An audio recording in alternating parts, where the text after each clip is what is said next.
Good morning students. पिछले class में हमने नॉलेज एंड करिकुलम इस पेपर के अंतर्गत शिक्षण के संबंध में पढ़ाई की थी। हमने जाना था कि शिक्षण का क्या अर्थ होता है, व्हाट इज़ टीचिंग। हमने जाना कि शिक्षण का तात्पर्य सीखने से है। शिक्षण एक सामाजिक प्रक्रिया है जो कि टीचर, स्टूडेंट और करिकुलम इन तीनों के बीच में संपन्न होती है।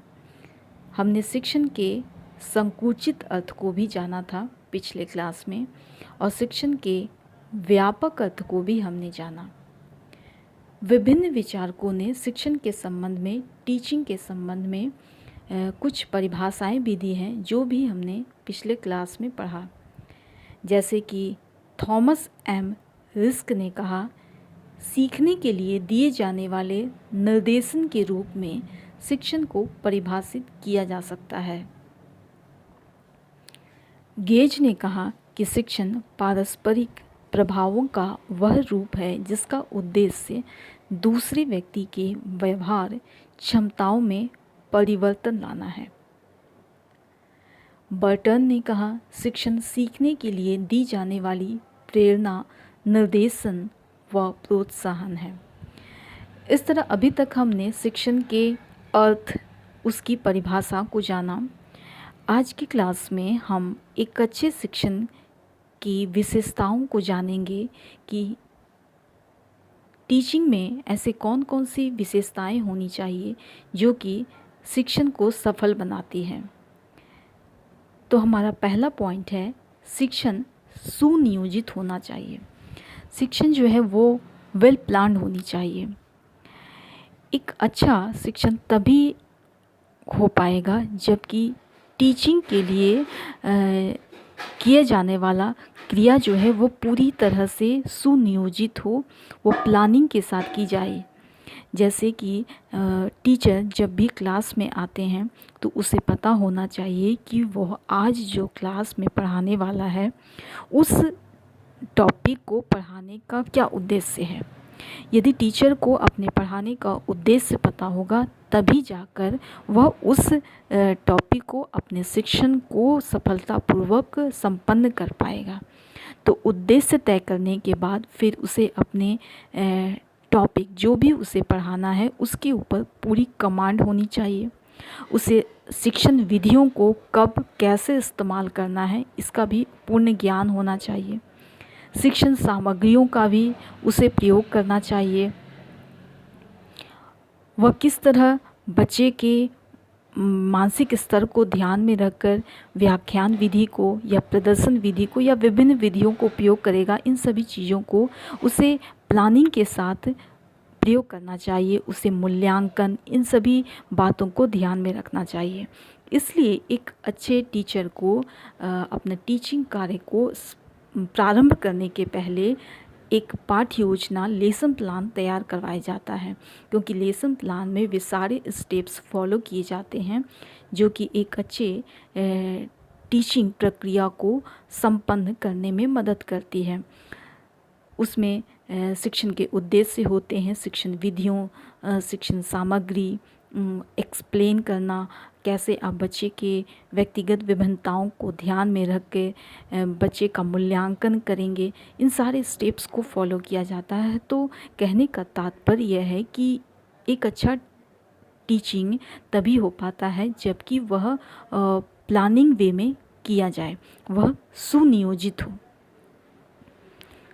एक अच्छी टीचिंग की दूसरी विशेषता है कि शिक्षण जो है वह सुझावात्मक होनी चाहिए। इसका मतलब यह है कि टीचिंग जो है वो प्लानिंग वे में तो होनी ही चाहिए, इसके साथ ही साथ टीचिंग के अंतर्गत सुझाव का भी महत्वपूर्ण स्थान है। क्योंकि जब टीचिंग करवाया जाता है, जब टीचर अपने स्टूडेंट्स को कुछ सिखाता है, कुछ बताता है, तो स्टूडेंट्स को हो सकता है समझने में कुछ दिक्कत हो, वो कुछ परेशानियां हों, तो समय समय पर उसकी बातों को वह सुने और उसे सुझाव भी देते रहे, उसे सलाह देते रहे। तब उसकी समस्याएं भी दूर होती जाएंगी, उसके प्रॉब्लम्स दूर होते जाएंगे और स्टूडेंट्स जो है वो टीचर की बात को अच्छे से समझ पाएंगे, क्योंकि उसकी समस्याओं का समाधान समय समय पर होते जाएगा। तो शिक्षण के अंतर्गत शिक्षण ऐसी होनी चाहिए जिसमें सुझाव का भी महत्वपूर्ण स्थान हो। टीचर को सुझाव समय समय पर स्टूडेंट्स को देने चाहिए, जिससे कि स्टूडेंट जो है वह अपने शिक्षा के उद्देश्य को, अपने करिकुलम को पूरा करने में सफल हो सके। हमारा नेक्स्ट पॉइंट है कि शिक्षण में दया और सहानुभूति जो है वो भी पूर्ण रूप से होनी चाहिए।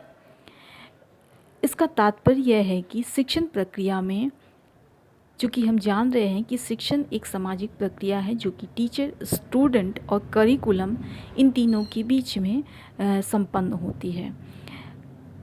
तो टीचिंग का काम टीचर करते हैं और टीचर पढ़ाते किसको हैं? स्टूडेंट को पढ़ाते हैं।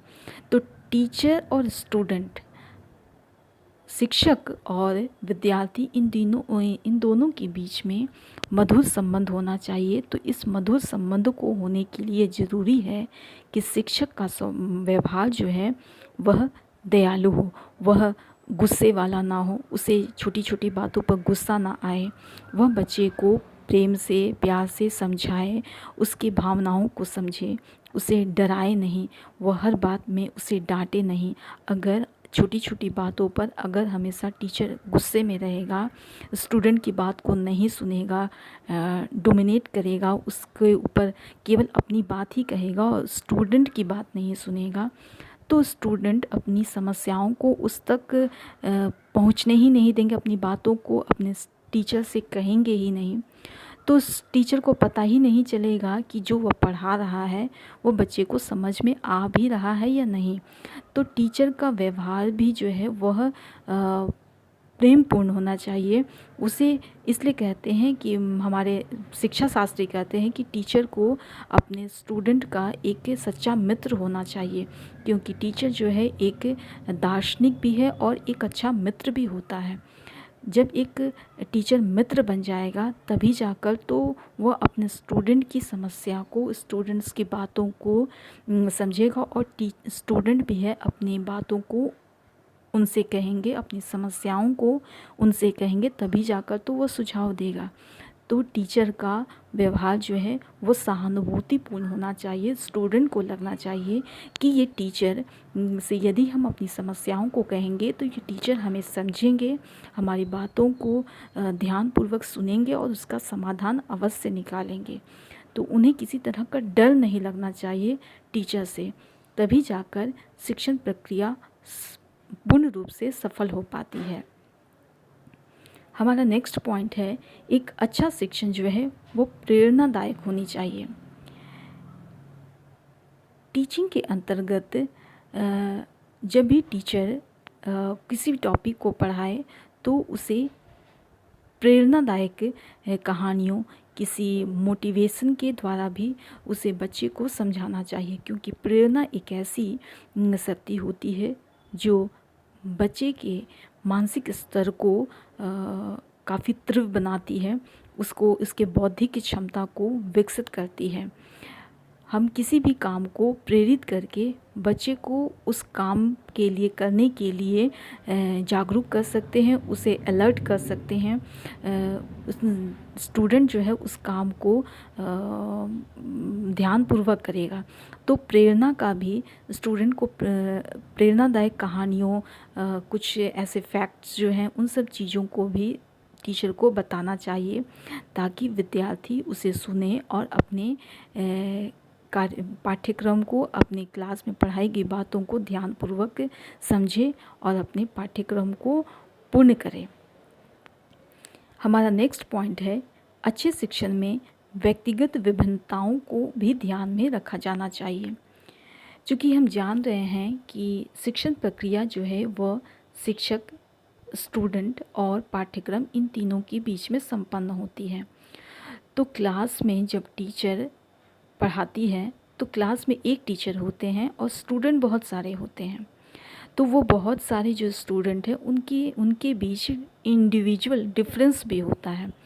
तो उन सारे बच्चों के व्यक्तिगत विभिन्नताओं को ध्यान में रखकर क्लास में जितने बच्चे हैं, क्लास के सभी बच्चे के व्यक्तिगत विभिन्नताओं को ध्यान में रखकर एक टीचर को अपने शिक्षण कार्य को संपन्न करना चाहिए, क्योंकि सभी बच्चे के मानसिक स्तर अलग होते हैं, सभी बच्चों का पारिवारिक परिवेश अलग होता है, उनकी आर्थिक स्थिति अलग होती है, उनका सामाजिक स्तर अलग होता है, उनके सोचने समझने की क्षमताएं अलग होती है, उनके बीच इंडिविजुअल डिफरेंस होता है, व्यक्तिगत विभिन्नताएं होती हैं। तो एक अच्छा टीचर वही होता है जो अपने क्लास के सभी बच्चों के व्यक्तिगत विभिन्नताओं को ध्यान में रखकर अपने टीचिंग के मेथड्स को, अपनी शिक्षण प्रक्रिया को संपन्न करे और बच्चे को समय समय पर सुझाव देते रहे और बच्चे के साथ मित्रतापूर्ण व्यवहार करे और उसके व्यक्तिगत विभिन्नताओं पर ध्यान में रखकर अपनी टीचिंग की क्रिया को संपन्न करे। हमारा नेक्स्ट पॉइंट है कि शिक्षण जो है वह प्रगतिशील होना चाहिए। इसका तात्पर्य है कि टीचिंग के अंतर्गत टीचर को समय समय पर अपनी शिक्षण प्रक्रिया में भी सुधार लाना चाहिए। वो हमेशा प्रोग्रेसिव होना चाहिए। जैसे जैसे समय की मांग बढ़ रही है और बच्चे के आवश्यकता को ध्यान में रखकर उसमें सुधार लाने की आवश्यकता है। वो टीचर जो है उसे भी प्रगतिशील होना चाहिए, तभी तो उसका शिक्षण भी प्रगतिशील होगा। जैसे कि अभी फॉर एग्ज़ाम्पल अभी तो टेक्नोलॉजी का ज़माना है, तो पहले जैसे ब्लैक बोर्ड में पढ़ाई होती थी, तो अभी केवल टीचर आते थे ब्लैक बोर्ड में लिख देते, लेकिन अब ये हो गया है कि पावर पॉइंट से भी पढ़ाया जा सकता है। तो जिन चीज़ों को हम केवल किताबों में देखते थे, उसे टीचर मॉडल्स के द्वारा, चार्ट के द्वारा, पावर पॉइंट के द्वारा इफ़ेक्टिव बनाकर अपने टीचिंग को प्रभावपूर्ण बना सकता है। तो शिक्षण में समय समय पर प्रोग्रेसिव एटीट्यूड भी अपनाना चाहिए एक टीचर को, तभी जाकर उसका शिक्षण सफल हो पाता है। एक अच्छे शिक्षण की और भी कुछ विशेषताएं हैं जिसे हम नेक्स्ट क्लास में पढ़ेंगे। आज के लिए इतना ही। धन्यवाद।